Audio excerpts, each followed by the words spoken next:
Sheikh Hasina December মাসে নয়, Sheikh Hasina August মাসেই আসবে। শোনেন, শেখ হাসিনা তো অবশ্যই, এবং সেটা আগস্টেই তিনি ফিরবেন বলে আমি অনুমান করছি। ডিসেম্বর তো অনেক দূর কি বাদ।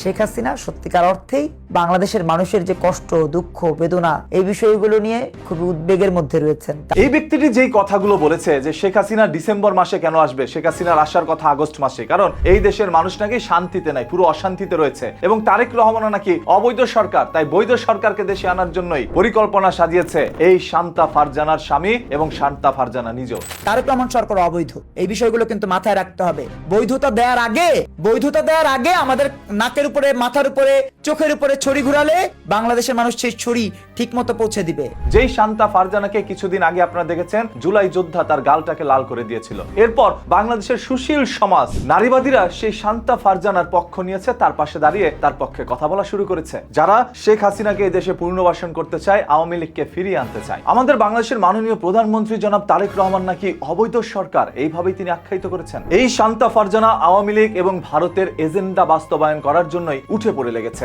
যে জুলাই আন্দোলনের কারণে আজ ক্ষমতাশালী দলেরা ক্ষমতার চেয়ারে বসতে পেরেছে, সেই জুলাইকে নিয়ে কটাক্ষ করে একের পর এক মন্তব্য করার পরেও যেন তাদের বিরুদ্ধে কোনো ধরনের ব্যবস্থা নেওয়া হচ্ছিল না। সর্বশেষ একজন জুলাই যোদ্ধা, যার চোখের সামনে হাজার হাজার শিক্ষার্থী, সাধারণ মানুষের জীবন যেতে দেখেছে, যার চোখের সামনেই হাজার হাজার মানুষ আহত হয়ে হসপিটালে ভর্তি রয়েছে, কারো পা, কারো চোখ, কারো হাত হারিয়েছে, সেই জুলাই যোদ্ধা জুলাইয়ের বিরুদ্ধে কথা বলা আর সহ্য করতে পারছিল না। এই কারণে সেই শান্তা ফারজানার সামনে যায় তাকে জিজ্ঞাসাবাদ করতে। তখন শান্তা ফারজানা উত্তেজিত হয়ে যায়, উত্তেজিত হয়ে তাদের দিকে তেড়ে আসে, এক পর্যায়ে লোহার স্টিক বের করে তাদেরকে মারধরের চেষ্টাও চালায়। তারপর নিজের রাগকে কন্ট্রোল করতে না পেরেই সেই জুলাই যোদ্ধা আয়াস তার গালে একটি বসিয়ে দেয়। আর সেই ভিডিওটি সামাজিক যোগাযোগ মাধ্যমে রাতারাতি ছড়িয়ে যায়, কিন্তু পুরো ঘটনাটি আপনারা কেউ জানতেন না। শান্তা ফারজানা প্রথমে নিজেই উত্তেজিত হয়ে যাচ্ছিল, এতগুলো ছেলের সামনে সে একজন মহিলা তাদেরকে তেড়ে আসছিল, আবার স্টিকও বের করেছে। তাহলে অপরাধী আসলে কে? আজ যেন নারীবাদী আর সুশীল সমাজ তার পাশে দাঁড়াচ্ছেন, কিন্তু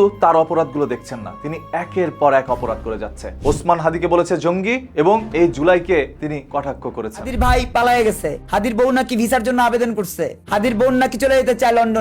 বাংলাদেশের মাননীয় প্রধানমন্ত্রীকে আবার কিভাবে বলে সে অবৈধ সরকার? কিভাবে বলতে পারে এনসিপি আর জামাত হচ্ছে জারজ?